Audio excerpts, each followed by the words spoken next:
Hello and welcome to a very special live chat about a fantastic new documentary that came out in England actually on Friday. It's on iTunes, you can go download it, but not yet, because I say it's a special chat. It's special because we've got three of the most important people that made that film here now over the next 45 minutes or so, just to tell you more about it and why you've got to see it, and why, in my opinion, it's one of the best sports documentaries or documentaries that I've ever seen. So in no particular order, other than, of course, the star first, let's say hello to Adam Goods, who joins us now live from Australia. Adam, hello, good day, good morning, good evening. I've no idea the time difference, but hello there. G'day, Andy. Thanks, mate. And yeah, thanks for having us, for a chat tonight. I'm really excited about the film being launched in the UK. Have you been over to the UK yet, Adam? Or, of course, I'm guessing you were going to come over before the madness that's happening in the world, but have you been over to the UK yet?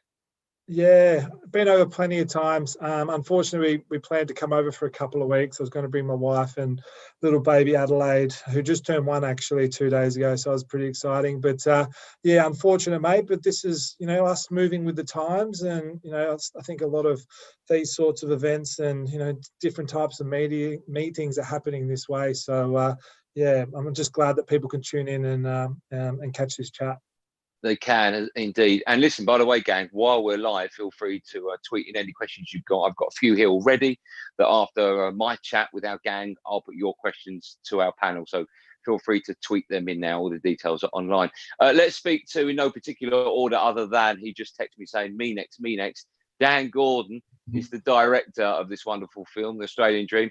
And he's hold on, let me read his writing, a BAFTA winner. Hello, Dan, how are you? Hello, I'm very well. I did not say that, just for the record. No, I think we'll save the best to last. The next one on's very impressive too. Okay, Dan, just quickly before we move on, we've all made an effort. It's nice to see I've got a shirt on. Of course, you've got a shirt on. Yeah. What have you got on below the shirt? Do you want to just stand up and show everyone? Sure, yeah. I mean, it's of its time. It's the current Sheffield Wednesday shorts, home shorts. Okay. Just a few more games to finish the season, whatever we do.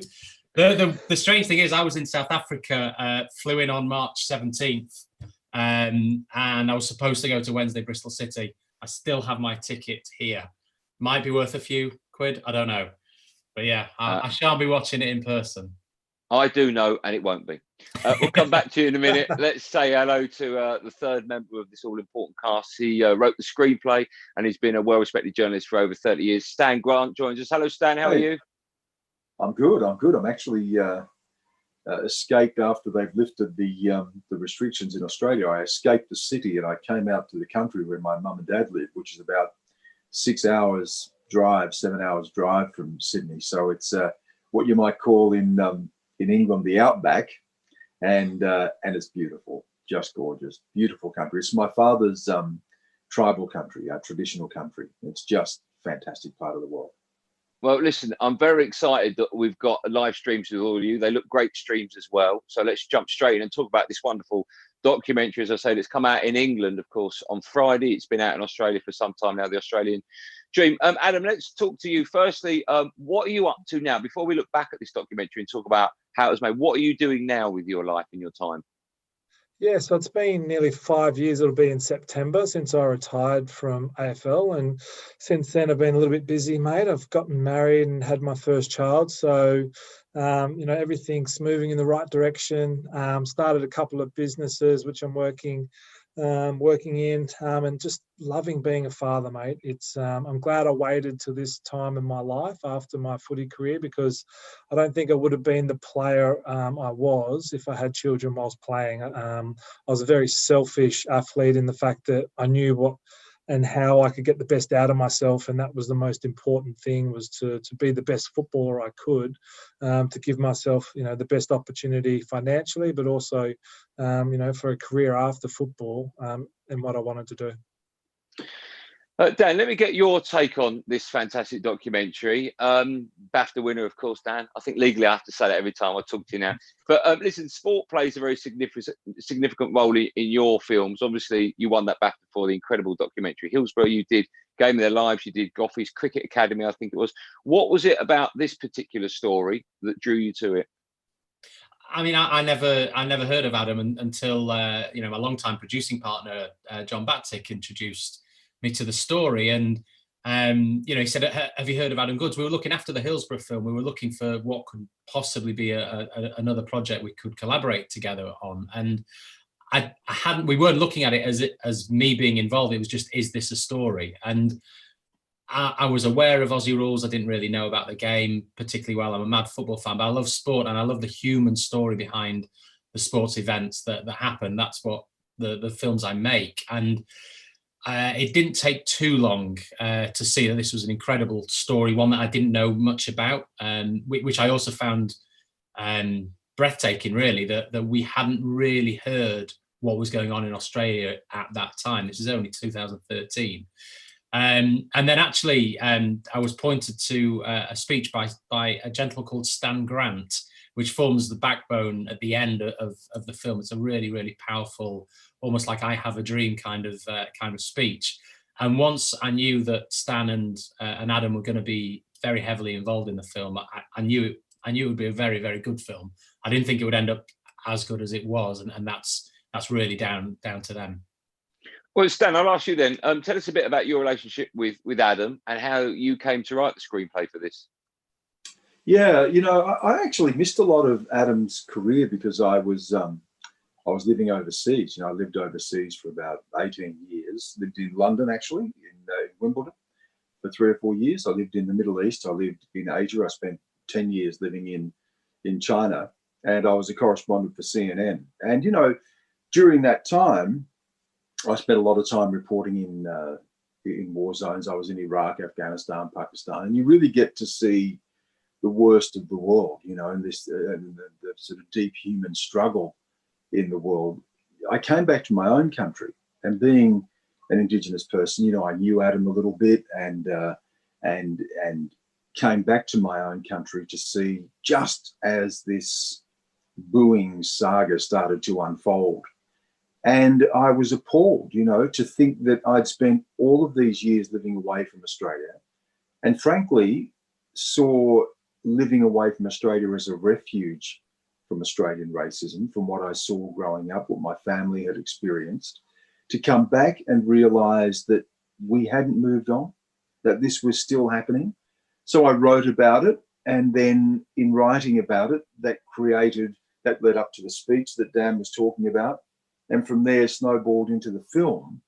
But it was really about me knowing Adam a little bit and knowing a bit about his career, but just saying, I'm not prepared to allow this. No, very few people were standing up. Very few people were prepared to stand with Adam. And I thought, no, I'm not going to allow this. After all I've seen in the world, I'm not going to allow my country to do this to one of my brothers, one of my people. So to stand there and say, I'm not going to accept it, and stand with Adam, and then to see everything develop, and how deeply and fiercely this raged. I think it was a really cathartic moment for the country, and I think we're still trying to come to terms with it. Mm.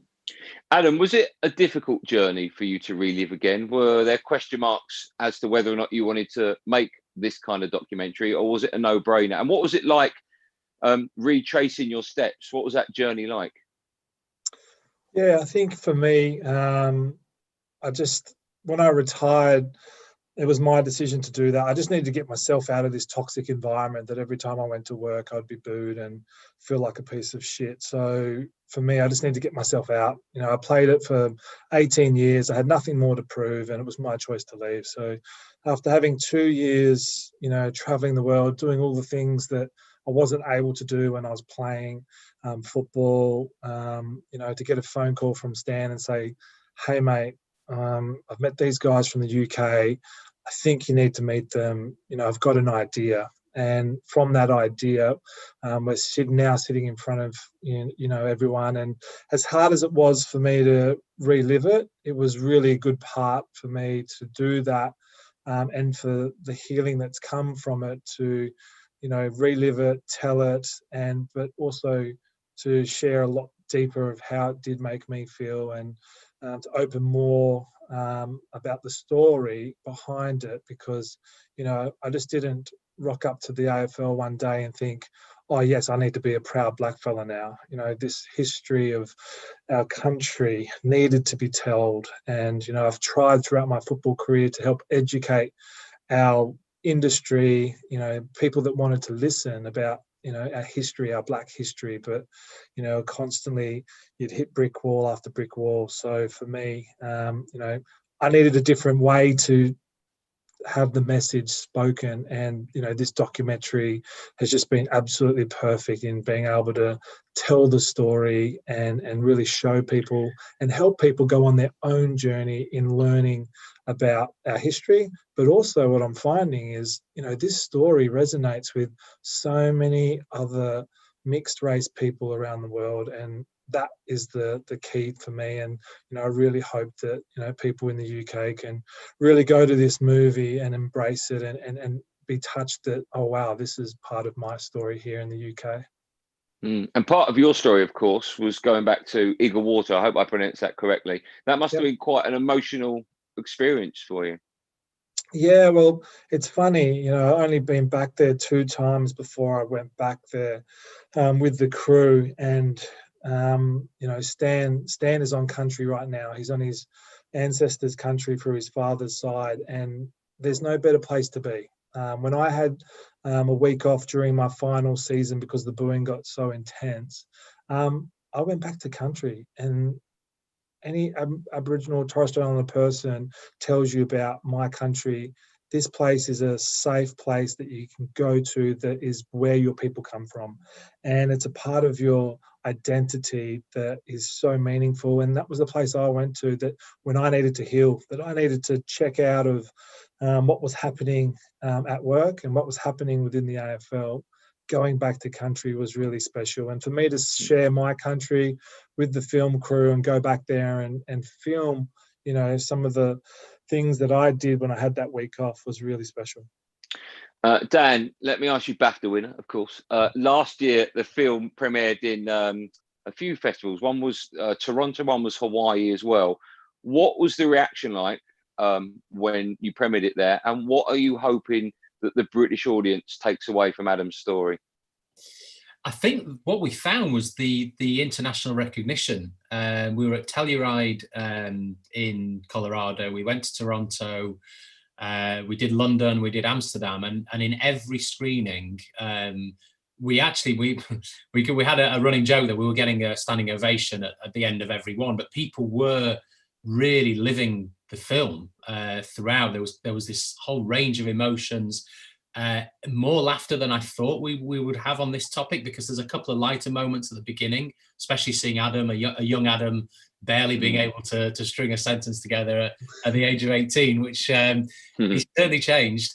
And you know, then sort of you know, seeing people get more angry, and I think in the questions that we were having, there was this recognition that so many of the audience were saying, I've just seen my childhood. Whether that was in Amsterdam, whether that was in Brixton, whether that was in Colorado, New York, wherever, that was what they were seeing and feeling. And it also makes you think, you know, you're the same as me. You go and watch your football team week in, week out, and you will hear things. And do you turn around? Do you say something? Do you then explain to people when they say, oh, it's just a joke? You think, well, actually, for the person receiving that, it's not a joke. And trying to get into that whole conversation, I think, you know, people were getting an awful lot from it just by watching a film, which on the surface is a film about an Aussie rules footballer, but plays to so many more levels. Stan, let me ask you, we've heard about obviously the passion from Adam, we've heard about it, you know, from Dan, the director of the movie, and we know your passion and of course your connection to this story. What was it like for you turning all of that into a documentary? What was that experience like for you? Look, it was great to work with Dan, Adam, John Batzik. I really think that having their outsider's eye really helped. Had it been made by an Australian production team, and there were, of course, collaboration with Australian, you know, an Australian production company, but had it been made primarily in Australia, I think it would have been more difficult. I think that Dan was able to capture that big view and come to this with fresh eyes in a way that we can't, because it's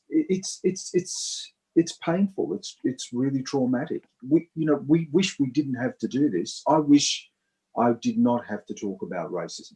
There are so many things in my life that I would rather be doing. There are things that I would rather write. There are things that I would rather work on. To go back to the well all the time and sort of drink from this toxic history of having to carry the burden of explaining that to people and trying to open people's minds and their hearts just to see us and our people as human beings. This is really an enormous load to carry.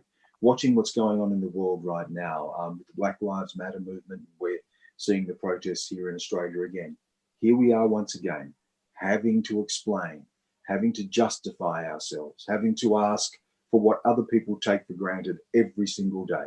And that is justice, and to be treated with equality, and to be treated with humanity and dignity, and to hold on to that struggle without giving in to our anger or hatred. It is a hard, hard road. So it wasn't easy. It wasn't easy at all working on something like this. And I was mindful of the other Aboriginal people that we spoke to in the film, because we're asking them to relive their pain. And I think that we handled that and with respect and preserved their dignity and looked after them in that process. But this is not easy. So, look, it was the power of the project that was so compelling. It was Adam's courage and his honesty that I think got us all through this. But it's not easy, not at all. Adam, let me ask you then, because sadly sportsmen and women around the world, they're faced with similar incidents. It's been happening for a long time, and it makes me sad when I say I think it will happen for some time as well in the future. What do you think clubs and leagues should be doing about this in any sport? Yeah, it's a really interesting question, because it's up to the people who run the organisations to create a fair and equal working space for people to go out there and just perform their jobs. And just because my job's on a football arena is no different to me rocking up to an office. I deserve to be able to be treated fair and equally in doing that. So I think as much as education as possible of fans, and I think for any person, and I'm a spectator of sport, I love my sport. A lot of people go to games and that's their release for the week. If they've had a horrible week at work, they want to be able to go to the football, cheer for their team, and just say and do whatever they want. And unfortunately, you just can't do that. And I think we're trying to educate people who come to the game, support your team, barrack hard for your team. That's fantastic. But for me, the one message out of hopefully this documentary is that, that was my working environment. And, I say to people, on the street, imagine if I came to your workplace and for 2 hours every day, whilst you're at work, I'm just sitting there booing you. And, that booing is a boo straight to, the core of who you are as a person. Dan, BAFTA winner. Let me ask you, Dan, and I'm not just blowing smoke up all of your backsides. I absolutely adore documentaries. I, of course, love sports documentaries. Sports is my background. And I think, and I'm not just saying it because you're here, and I've said it privately to all of you, I think this is absolutely fantastic for so many different reasons. But it seems to me like there's a golden era for documentaries at the moment. I'm guessing that all four of us have seen Tiger King, and everyone watching this has seen Tiger King. What's the reason why documentaries are so big at the moment, Dan? Another interesting question. I don't know. I think it seems to just fit with the times that people, well, certainly right now, people have got a lot of time to watch stuff. I haven't seen all of Tiger King, I have to admit. I've barely watched anything since we went into lockdown here. And yeah, I just think people's interest in truth is what drives people to documentaries. People's interest in seeing something about, a topic they didn't know about. And, I feel embarrassed and ashamed that, I came to this as someone who went to university to study history and politics, and I knew nothing absolutely nothing, despite going to Australia so many times, about the history and about the particular British involvement in that history. And I go on a learning journey on every film that I make, and I think that's what a lot of people, gravitate towards documentaries. That's the reason, and that's the reason why they're so popular. Stan, I'm guessing documentaries are difficult to make for so many reasons. Your wife, Tracy Holmes, of course, another well-respected journalist in Australia, is in this documentary. What's that? Yeah. I don't know if she's listening or not, but be honest, what's it like working with your wife? Oh no! Look, every day we have these conversations. This is our life. 24/7. Our life is just constantly having these conversations about these issues. And Tracy's, not an Indigenous person, so for her, she's been on her own journey. And she's often told me, until she met me and until she became part of our family and met my parents and my cousins and brothers and sisters, and she didn't realise that there was this other Australia. So look, it's been fantastic to have Tracy as part of this journey. She's opened my eyes to things, and I think I've opened her eyes to things, and we have these conversations all the time. To have people in Adam's case as well, if you're not an Indigenous person, to choose to love and live with an Indigenous person, to take on that history, to have Indigenous children who are going to be confronted by this struggle every single day. That's an incredible thing to do, to share that struggle and to enter into that world and know that you're coming to it from the outside, I think is just remarkable. So no, I've just been blown away by Tracy's, professionalism, her unbelievable ability as a reporter, but just that enormous empathy that she has for the world and for the struggle and for our people. Okay, just cough if she's right in front of you and you had to say all of those nice things. She's not actually.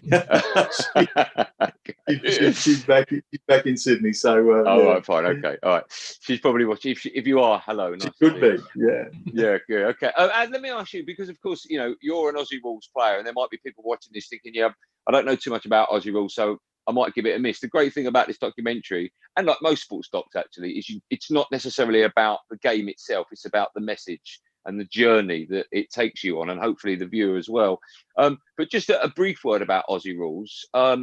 It's, from what I see, it's quite an aggressive game. It's quite a physical game as well.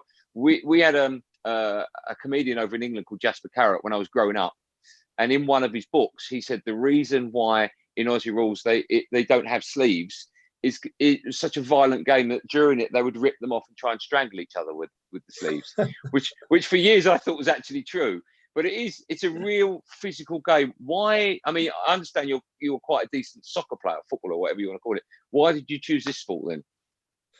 Didn't really have a choice, Andy, unfortunately.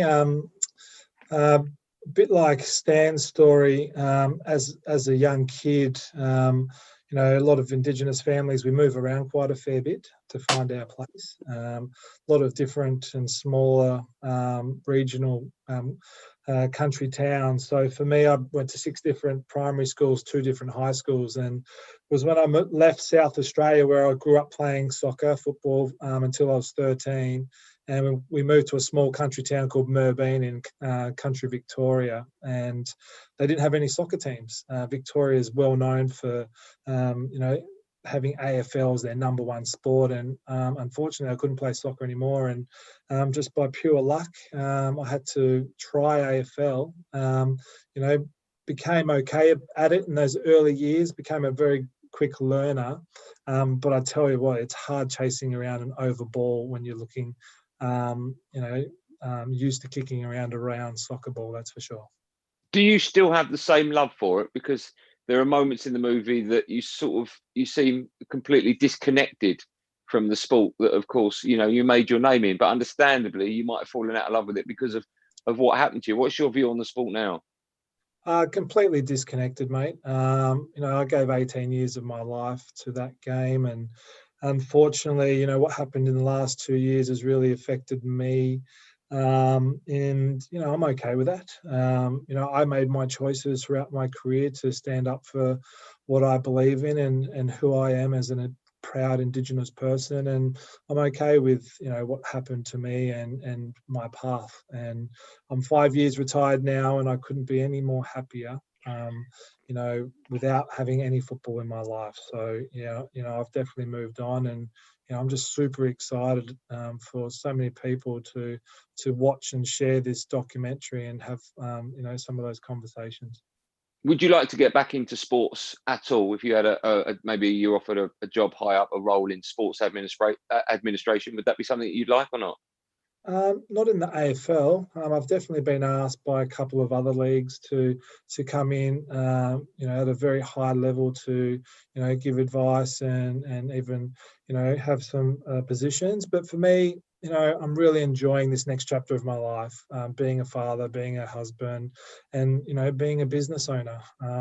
Times are tough through COVID right now to be a business owner, and, my two businesses are no different to a lot of people out there. So the struggles are real, but I'm enjoying the challenge of, being a business owner and having employees and trying to, put food on the table for my wife and child and do our absolute best.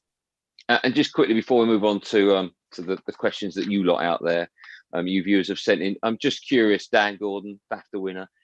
We talked about your love for Sheffield Wednesday. Of course, they play their home games at Hillsborough. I'm one of these people that whatever sporting arena I go into, all of a sudden I'm like, oh, this is amazing. It doesn't matter if I like the sport or not. I'm guessing you went out to the fantastic MCG to watch a game out there, or even two. What's that like? What was that experience like?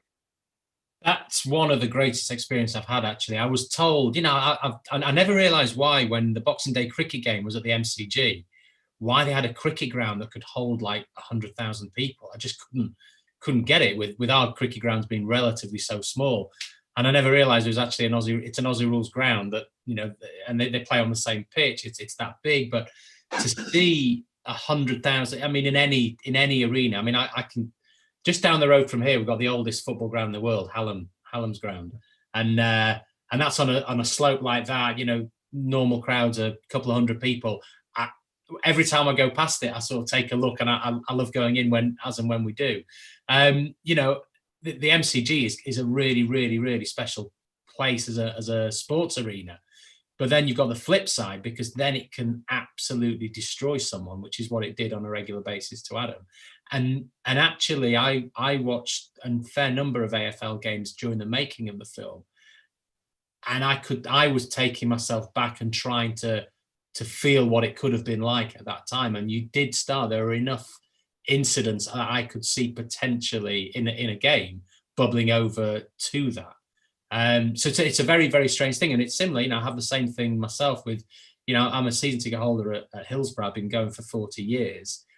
But after Hillsborough disaster happened, it's a real struggle to know what has happened in the ground and know that, what the club was responsible for, and how, blame was pointed elsewhere. And it's the same with Adam. Adam took the blame for pointing out racism, for calling it out. Again, it was very press driven, and Adam had the same thing. The backlash to him was very, very driven by the media, and you kind of see the parallels with the two stories, and sort of a key message as well is not to always believe what you hear. Okay, just quickly, Hillsborough or the MCG, which is better? I would say the MCG. Oh, wow. I hope there's no one watching. My dad's going to kill me. Honesty is the best policy. Right, let's go to the questions that have come in. Thank you so much for sending them. If we don't get through them all, I apologise. Kayla from Australia has sent in, do you think things are getting better for Indigenous people in Australia, or is it worse since the Australian Dream came out? Let's ask Stan that question. I would like to say yes. And in some ways, you can look at individual lives, and mine is probably one of them, and say that there is measurable improvement. But we are so deeply damaged by our history, and there are such deep structural problems in our country, that the sad answer is probably no. we still are the most imprisoned and most impoverished people in the country. 250 years this year since Captain Cook planted the flag of Britain and claimed this land for the Crown, extinguishing our rights to our own country. And the First Nations people, the people whose land was invaded, the people whose land was taken, are the people who die 10 years younger than the rest of the Australian population. 3% of the population and almost a third of the prison population. How is this acceptable? How is it acceptable in a country as rich, democratic and tolerant and as extraordinary in so many ways as Australia is? How is this acceptable that this continues to happen? There is no answer to this. There is no excuse for this. It is a deep, deep national failure. And as much as we might want to look at some of the improvement in individual lives and argue that things are getting better, that one group of people, the people who are the first people of this country, are the people who are the most impoverished and are the most imprisoned, is just not something that we can wish away or something we can put a gloss on. It is a deep, deep national shame. Okay, great answer. Great question as well. This one's coming from Catherine from the UK, and it says to Dan, oh, hold on, let me just write BAFTA winner. There you go. Dan, do you think that coming from outside Australia was an advantage for you in making this film? Coming into it this way, what did you find most surprising about the story? I think it was an advantage. I felt it would be an advantage at the beginning of the film, at the beginning of the filmmaking process, I should say, that coming at it with not the baggage that Australians will bring to it, but equally, I had to rely on the expertise and the lived experience of people who you will see in the film, Adam and Stan, you know, two of several, and really it was their honesty and their understanding of what was required to be told that enabled us to make that film. So yes, it was an advantage to not necessarily come with any set viewpoint, but equally I had to be led by, you know, what I was finding, and what I uncovered, I think, was, you know, something deeply shocking. The biggest learning thing for me was how little I knew. And I like to think I know, you know, a lot about history and world politics and what's happening, you know, around us. And I just had no idea. You know, everything that Stan just said, you know, the average life expectancy being so much lower, the imprisonment rates, the educational health outcomes, all negative. I just didn't know. And I should know, really. And that's really what was the biggest learning for me. Adam, I'll come back to you here. This one from Molly. It says, how do you find the strength to keep going on? There is so much hatred online and in the media. Are you on social media, on Instagram or Twitter at all, Adam? So I shut my Twitter down probably 8 months into the first year the booing started. That just got out of control. So I do have Instagram, but I had that on private for about 18 months. And I think, you know, Facebook's just for family. But it's a good question. I think we all have social media, but it's, you know, you don't have to read everything, and you don't have to switch on and, you know, be part of those conversations. You know, I use my social media to promote good stories, you know, and that's all I use it for. I don't go on there to read people's comments. I don't care to hear what people are saying about me or think about me, because if you can't do it when you see me on the street, then, you know, to me, you know, I don't really need to buy into those conversations. So the courage comes from my ancestors, and the courage comes from my mother, Amanda. So, you know, if my ancestors have gotten through what they have, part of our history, to have given me the opportunity to have the strength and confidence to have an 18-year football career and now a small family of my own, I need to find that courage. I needed to tap into that courage of the incredible ancestry and culture that I'm a part of as an Australian, but more importantly, an Indigenous Australian, because that gives me strength. Going back to the Flinders Ranges up to Eaglewater and putting my feet in the riverbed, and tapping into my culture, that gives me the strength and courage to keep going on. So it's about understanding your identity and understanding who you are and, you know, what you need to stand for. Well, Adam, let me stay with you then. Obviously, loads of questions are coming in for you. It's only fair I try and get through as many as I can. Colleen in England. Hello, Colleen. She says to Adam, I can imagine you learned a lot from when you met with the elders, but was there in particular, or what was there in particular, it should be, anything that resonates with you? And if so, what is that the most? The biggest thing that resonated with me was understanding our kinship system. And my very first visit, I was taught my kinship system and understanding who I can marry. And if I do marry outside of my kinship system, that whoever I choose to marry, and my wife is non-Indigenous, she then takes on that kinship for that side of my family. And the mothers pass that kinship on to their children. So I had a traditional Indigenous wedding ceremony back at Eaglewater so that my wife could be married into the family, but for her to understand her role in our kinship. And, you know, that's just been an incredible experience for her. But even more so now, knowing her role in our kinship system for our baby Adelaide is so important for me. And it's made us more connected to our culture and where we come from, you know, knowing that information and being connected that way. Stan, I'll ask you this next question. It says, from your perspective, which countries have embraced their Indigenous culture the best? Look, again, you know, if you look around the world, the most impoverished people in the world are probably Indigenous peoples. To lose your land, to lose your culture, to lose your languages, it is a devastating thing. To have encountered genocide, just the systematic destruction of people and culture.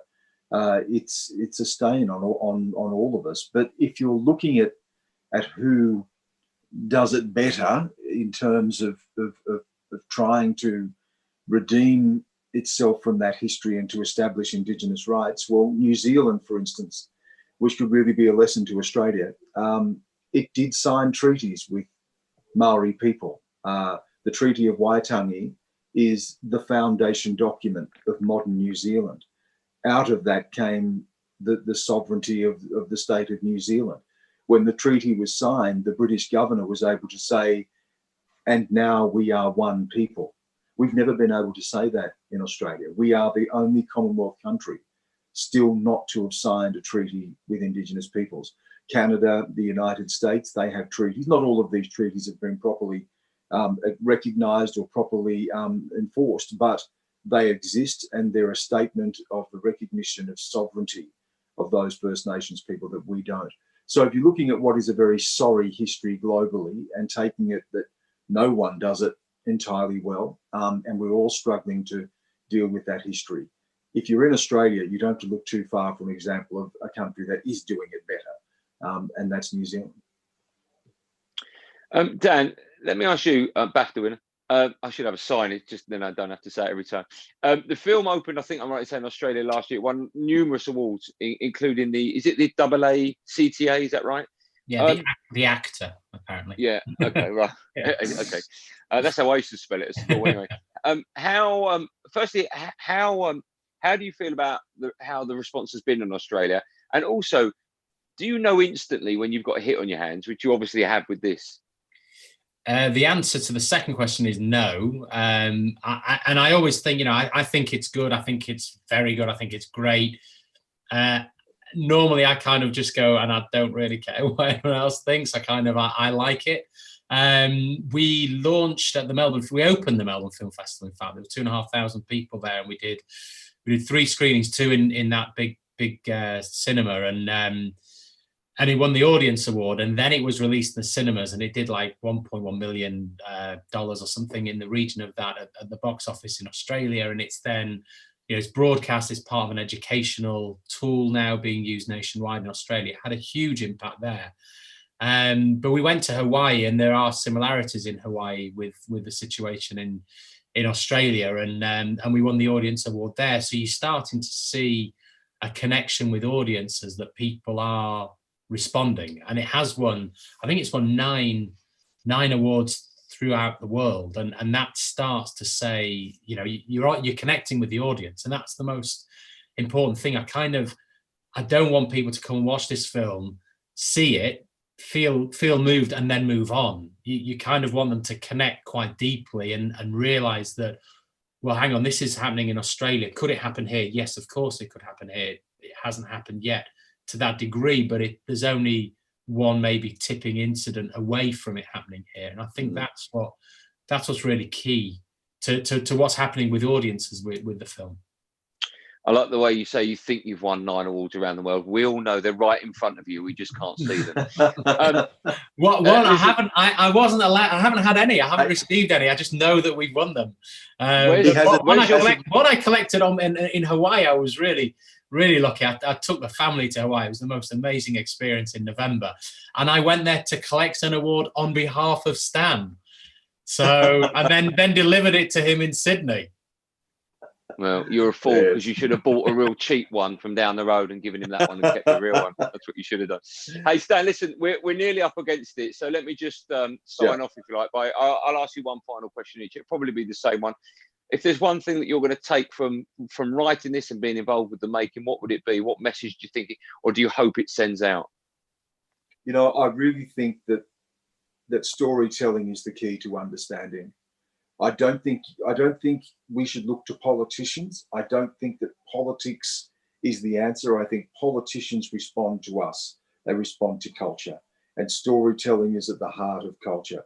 Our culture is a storytelling tradition. We then worked with Dan and the producers in Britain to create something new. It is storytelling that is at the essence of what it is to be human. So if there's one thing I would take from this, is it's reminded me again that in telling our stories, we can connect with each other. An Australian story that's connected in New Zealand, in America, in Canada, in the UK, storytelling is the hope for all of us. Okay, listen, I'll say goodbye now, Stan. Thanks so much for your time. Much appreciated. Lovely speaking to you, and I'll speak to you in a bit. We'll leave the best till last. We'll start the show we'll come to for the final word, but just quickly back to Dan Gordon, director, BAFTA winner. A final word from you. What would you like to say? You know, I was hoping that Stan would have the final word. It's I imagine trying to follow Stan with what he's just said. And the thing that I learned most actually from the film was the we always think that don't be offended, it's only a joke. And you always take it from the point of view of the person that's uttering the words, not the person that's receiving them. And that was the biggest learning thing for me, that it was actually, it's not necessarily what we say or how we say it, it's how it's perceived by the recipient. And I think that's what, you know, we're currently having protests in England and counter protests, and people not really understanding each other in the message that they're giving across. And sometimes people don't want to listen, of course, but I think it really was more about think about what you're saying and how someone's going to receive it. And I think that was, that's something I've learned for sure. Dan, always a pleasure. Good catching up with you. I'll speak to you in a bit. The final word, of course, has to go to Adam. Adam, from the moment you got that first phone call to where we are now, can you quite believe the journey you've been on? Yeah, it's been quite amazing. I think what I've loved most about it is I've had the ultimate distraction throughout all of this, and that's, you know, getting married, having my first baby, and it's just made it more important for me that this story gets told, and that you know, people continue to have the conversations, because, you know, I no longer just worry about myself and my wife, but I'm bringing an Indigenous daughter into this world, and that comes with a lot of you know, trouble when it comes to statistics around Indigenous women in our communities. So I need for our world, and our world is inclusive to everyone that's living and breathing in it, to make a change, to Stan's point, keep telling stories, to help people have conversations and to learn from each other. And once we start to learn from each other, start asking questions and challenging each other on certain things for us to create a world where we all can be equal. And I think, the whole reason that I had a voice and wanted to stand up for what I believed in is to showcase this incredible culture that Indigenous people have, that we want to share, not only with our brothers and sisters here in Australia, but with the rest of the world. It's something that we should be so proud of, being the longest surviving culture in the world, over 60,000 years, and it just isn't celebrated. And for me, that's the defining factor for me, that I want people to understand, especially here in Australia, that they're a part of this culture, they're connected to this culture, and they just don't know it yet. Adam, listen, I've spoken to you now 3 or 4 times in the build up to this. I've enjoyed every single one of those chats. You're definitely life's one of superheroes. Thank you so much for your time. A real pleasure, and good luck with the rest of the movie as well. Cheers, mate. That is it. That's all we've got time for. Apologies again for my hair making me look like one of the Bee Gees, but we're in lockdown and my hairdresser isn't legally allowed to come into my house. So it could have been worse. I could have had an Alice band on, but irrelevant of that. Make sure you go and watch this movie. It's available now to download in the UK and in Ireland on all digital platforms. The Australian Dream. It is, and I'm not just saying it, but it is one of the best sports documentaries. In fact, one of the best documentaries I've ever seen. So make sure you find out what all the fuss is about. So from myself, from Dan, from Stan, and of course Adam, thanks so much again for watching it. And I will sit like this and wave until someone presses the stop button.